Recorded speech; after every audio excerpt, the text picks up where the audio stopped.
plusieurs candidats, après avoir été sélectionnés à la développerie, ont rencontré des sérieux problèmes pour accéder à leur DS260. La DS260, c'est le formulaire, après avoir été sélectionné, c'est le formulaire que vous allez remplir pour faire la demande officielle du visa.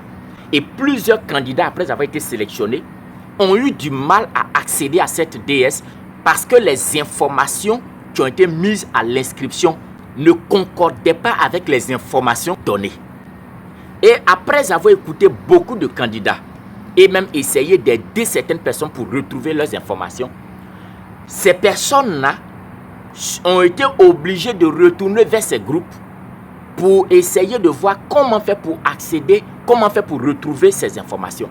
Il y a certains groupes qui ont inscrit ces candidats et qui ont fait des erreurs involontairement. Mais il y a d'autres groupes qui font ces erreurs, qui mettent des fausses informations de façon volontaire dans le but de pouvoir atteindre un objectif mafieux sur ces candidats. L'objectif de cette vidéo, c'est de faire tomber les écailles de vos yeux concernant les méthodes mafieuses qui sont utilisées dans le but souvent de pouvoir bloquer vos dossiers, vous faire du chantage et même aussi vous soutirer de l'argent énormément. Certains groupes même sont allés plus loin en introduisant certaines personnes dans les dossiers de certains candidats sans toutefois obtenir le consentement même du candidat. Restez donc jusqu'à la fin de cette vidéo. Si quelque part tu désires te lancer dans la développerie, je suis sûr que ça viendra t'aider. À la fin, je vais donner la méthode à suivre. Et de grâce, suivez ces méthodes pour pouvoir contrecarrer ces choses et vous aider véritablement à réussir dans ce projet lorsque vous allez donc être sélectionné.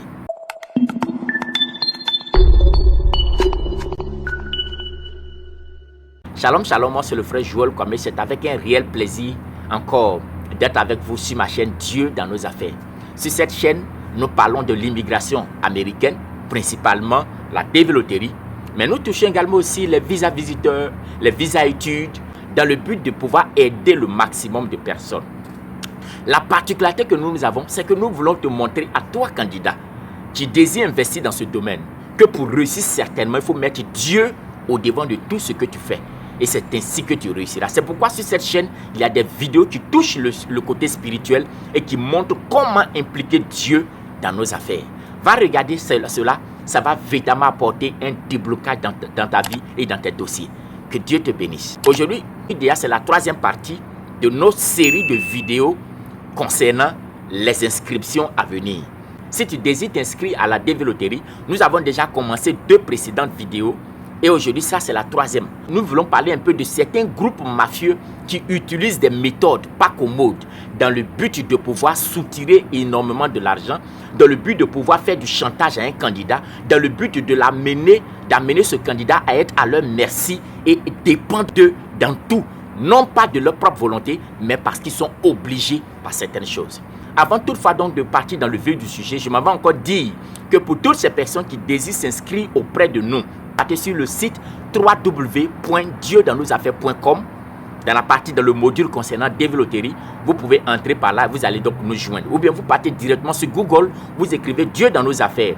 Vous allez, toutes les informations sont sur Google, sont déjà abritées par Google. Et vous aurez donc la possibilité donc de pouvoir nous joindre directement.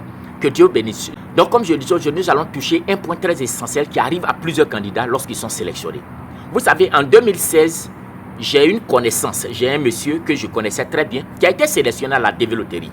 Lorsqu'il a été sélectionné à la développerie, il se trouvait comme ça qu'il m'a appelé pour me dire, ah vraiment, Joël, j'ai été sélectionné à la développerie, vraiment est-ce que tu peux m'aider par rapport à la suite? J'ai dit, il n'y a pas de souci, donne-moi ton numéro, je vais, comment, tu as ton case number? Il dit case number, déjà il a dit case number c'est quoi? Je lui ai dit, mais lorsque tu as été sélectionné, on ne t'a pas donné une lettre, toutes ces choses. Il a dit non, le groupe qui m'a inscrit là ne m'a rien donné. Et je lui ai dit, mais tu as ton numéro de confirmation? Il dit non, ils ne m'ont rien donné. J'ai dit, ah bon, donc tu n'as pas de numéro de confirmation, tu n'as donc pas également aussi ton case number. Donc, ok, va donc vers ces personnes-là, va voir.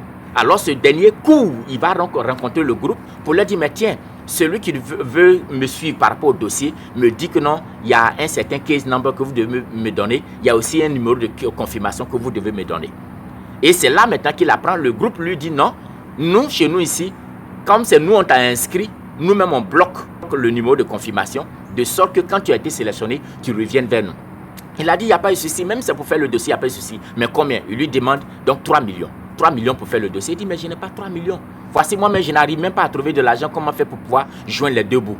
Comment est-ce que je peux trouver 3 millions? Il a dit, bon, allez, si tu ne trouves pas les 3 millions, alors donc nous ne pouvons rien faire pour toi. Voici déjà un premier cas. Je vous donne un deuxième cas.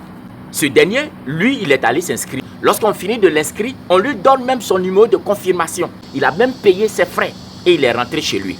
Des mois plus tard, en mai, il a été sélectionné à la DV Loterie. Il a eu donc son numéro de confirmation. Il a son numéro de case number. Mais lorsqu'il essaie de rentrer dans sa DS, la DS 260, on lui dit non, les informations qui ont été mises lors de l'inscription ne concordent pas avec ce que tu es en train de mettre. Ça ne marche pas. Il couvrait donc le même groupe à qui il avait déjà donné de l'argent et qui lui avait remis, qu'il avait inscrit au début. Il couvrait ce groupe-là et c'est pendant qu'ils sont en train de converser que ce candidat comprend que c'est de façon volontaire que le groupe a inséré une erreur, soit au niveau de la date de naissance. Par exemple, la personne est née le 3 mars, il s'en met par exemple le 13 mars, c'est un exemple. C'est-à-dire que le groupe n'a pas fait l'erreur de façon involontaire, mais de façon volontaire a mis des erreurs dans vos informations que vous avez données, et de sorte que quand vous allez être sélectionné, vous serez obligé forcément de revenir. Alors quand ce candidat revient pour dire, mais tiens, je n'arrive pas à accéder à ma DS, ils disent, ok, nous on peut donc gérer ça, nous on va donc faire donc le dossier, tout, ne t'inquiète pas pour ça, mais tu vas payer telle somme. Même quand cette somme est très élevée, le candidat est obligé donc d'aller s'endetter pour pouvoir satisfaire ce groupe-là qui a décidé de pouvoir l'aider. La troisième méthode aussi, par exemple, des personnes ont été sélectionnées et il y avait une information qu'on ne leur a pas donnée comme le numéro de confirmation. Ce candidat est obligé toujours de retourner. Et quand il retourne, ils font de sorte que tu ne puisses pas avoir accès à ta DS. C'est-à-dire ce sont eux qui remplissent. Ils ne remplissent jamais, soit à ta présence. Et lorsqu'ils ne remplissent pas à ta présence, alors derrière toi, ils introduisent le nom de quelqu'un. Si tu étais un garçon, par exemple, ils introduisent une fille pour dire, par exemple, que cette fille-là, c'est comme si elle était mariée avec toi. Et ils t'obligent maintenant à aller faire un mariage arrangé avec cette dernière. Peu importe ta situation, même si tu étais déjà dans une relation avec déjà ta copine ou bien avec déjà ton concubin, d'une manière ou d'une autre, ils introduisent quelqu'un. C'est-à-dire, ils t'imposent une personne obligatoirement. Et figurez-vous, ce groupe a déjà pris de l'argent avec ce dernier qui a été donc introduit dans le dossier à nouveau. Voilà un peu une autre méthode. Et tout cela pourquoi? Parce que le candidat, lors de l'inscription, n'a pas été vigilant. Et c'est à ce niveau-là que je reviens maintenant. Lorsque nous essayons donc de toucher tous ces petits points, c'est pour dire que lorsque tu es en train de t'inscrire, il y a des précautions à prendre. De sorte que si demain tu as été sélectionné, que tu sois libre de tes mouvements. Il y a certaines personnes qui sont venues vers nous pour nous dire « Ah, on n'arrive pas à savoir pourquoi est-ce qu'on n'arrive pas à entrer dans notre DS. » Et malheureusement, lorsque tu écris au KCC pour leur dire « Je n'arrive pas à accéder à ma DS », le KCC va te dire effectivement, oui, il y a une erreur par exemple dans ta date de naissance. Mais le KCC ne te donnera pas la réponse, ne te donnera pas les vraies informations parce que le KCC suppose que si tu es la vraie personne, tu dois avoir à ta possession normalement les informations. Chaque fois, nous attirons l'attention des gens pour leur dire que normalement l'inscription, toi-même tu peux la faire. Maintenant, si tu n'arrives pas à la faire, si tu ne veux pas prendre les risques, alors allez-y vers des groupes auxquels vous connaissez la moralité, que vous connaissez les témoignages qui ont été rendus sur ces personnes. Nous, à Dieu, dans nos affaires, nous avons inscrit des personnes qui, après avoir été sélectionnées, qui avaient leurs informations, ont été libres de partir faire leur dossier où ils voulaient. Ont été libres de faire leur dossier eux-mêmes. Comment comprendre que des personnes vont prendre, c'est-à-dire que tu as été sélectionné et on va prendre quelqu'un à ton insu et on t'inscrit, du moins on ajoute cette personne à ta DS sans ton consentement. Pourquoi? Parce qu'ils détiennent ton dossier. Et je m'en vais vous dire que aussi longtemps que vous allez faire certaines erreurs à l'inscription, vous allez continuer, donc vous allez toujours subir de telles situations. Aujourd'hui, donc, je m'en vais pour vous donner un peu la méthode à suivre. Vous savez, il y a 3 éléments essentiels. Vous savez, il y a 3 conseils que je donne à tous ceux qui veulent s'inscrire à la DV Loterie.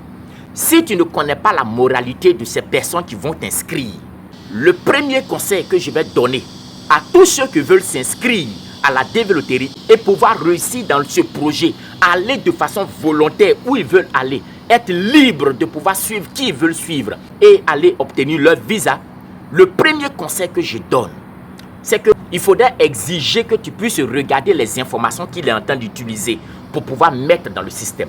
Parce qu'une seule information erronée, une seule erreur dans ton identité peut te coûter beaucoup de choses. Il y a des gens qui ont été inscrits comme ça avec des erreurs dans l'identité et n'ont pas pu accéder à leur DS. Malheureusement, ils n'avaient plus le contact de celui ou bien de ceux qui les avaient inscrits. C'est fini. Ça veut dire que c'est terminé pour eux. Ils ne peuvent plus continuer le processus. Regardez comment est-ce que c'est malheureux. Tu as été sélectionné, mais tu te rends compte que tu es bloqué, tu ne peux plus avancer.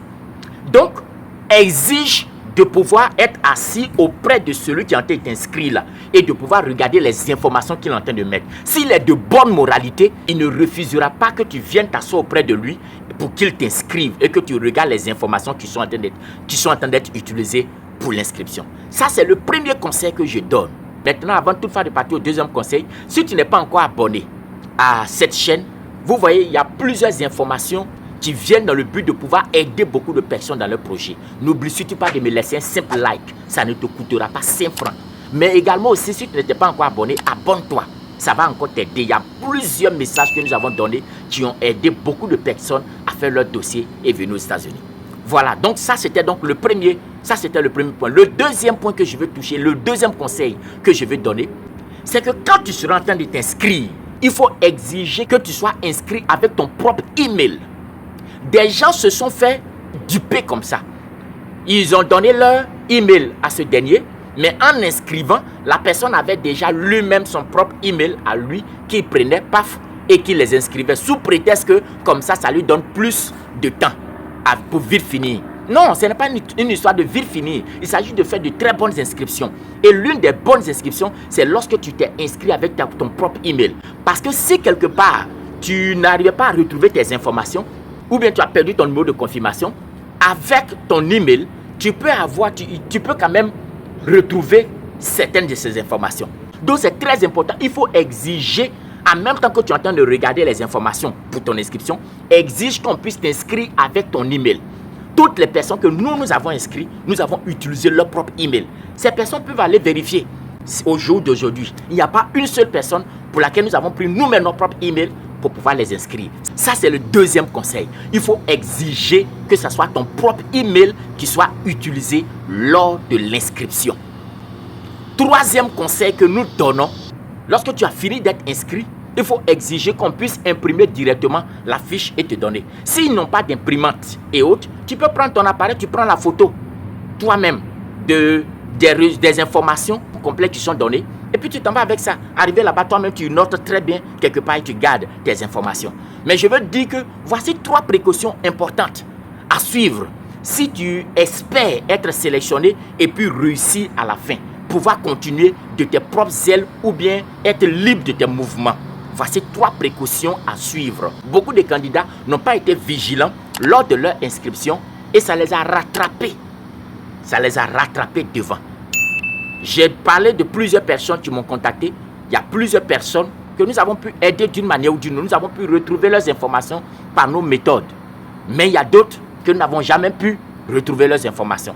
Ces personnes n'ont pas pu contacter ces derniers parce que soit ils n'avaient pas le contact, ou bien ces personnes-là ont exigé des sommes exorbitantes avant de pouvoir faire leur dossier. Par exemple, le témoignage de cette dame-là qui dit par exemple que le groupe qui avait son dossier en main a exigé leur montant, leur somme d'argent avant même de soumettre la DS. Et ils n'ont pas soumis la DS de la personne jusqu'à c'était vers le mois de janvier. C'est-à-dire vous avez été sélectionné en mai. C'est jusqu'à vers le mois de janvier quand elle a obtenu de l'argent, qu'elle allait remettre de l'argent, que maintenant ils ont soumis sa DS. Jusqu'au jour d'aujourd'hui où je vous parle, il nous reste 1 mois où nous partons donc à la fin du processus de la développerie pour le groupe passé. Cette dame-là n'a pas eu d'invitation pour son interview. Voilà, voici des situations malheureuses qui arrivent dans le processus de la développerie. Malheureusement, ces conseils que nous venons de donner, plusieurs personnes vont suivre, mais plusieurs personnes vont faire le contraire.